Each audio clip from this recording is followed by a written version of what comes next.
Là, je suis en train de préparer ma mise au point et mon cadrage. Une négatif que je souhaite numériser pour nous permettre et de conserver une trace de cet original et ensuite de pouvoir le diffuser en ligne. C'est un travail de longue haleine à restaurer une très riche collection de négatifs.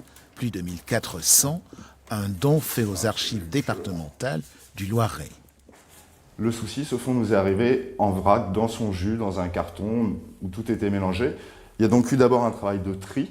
Une fois ce document numérisé, protégé, il sera rangé, on n'aura plus à y toucher. Après le laboratoire commence un très long et minutieux travail de l'orfèvrerie. Pour la diffusion, je vais passer cette image-là en positif pour la rendre plus attrayante pour le public et plus lisible. Ces clichés ont été réalisés par Auguste Jacques. Né en Suisse, ce photographe a vécu à Paris avant de s'installer définitivement à Orléans, sa ville d'adoption. Auguste Jacques était un photographe orléanais installé en plein milieu des îlots qui ont été détruits pendant les premiers bombardements. C'est aussi pour ça peut-être qu'il s'est senti aussi concerné et qu'il a fait tant de vues. Pour nous, c'est un fond très important puisque sur cette période, il y a très peu d'images.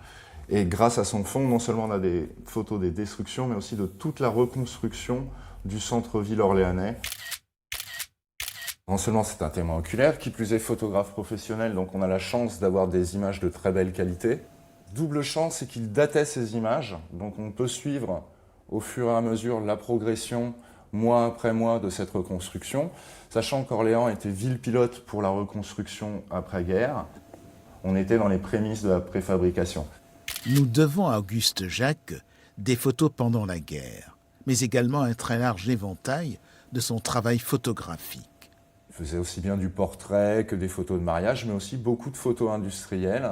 Et comme il était aussi président des commerçants de la rue Bagné, il a photographié les boutiques d'une partie de ses collègues, type celle-ci que l'on peut toujours trouver dans la rue Bagné, et je vous laisserai deviner de quelle boutique il s'agit. Les archives départementales du Loiret conservent au bas mot 100 000 photographies, dont les plus anciennes datent de 1880.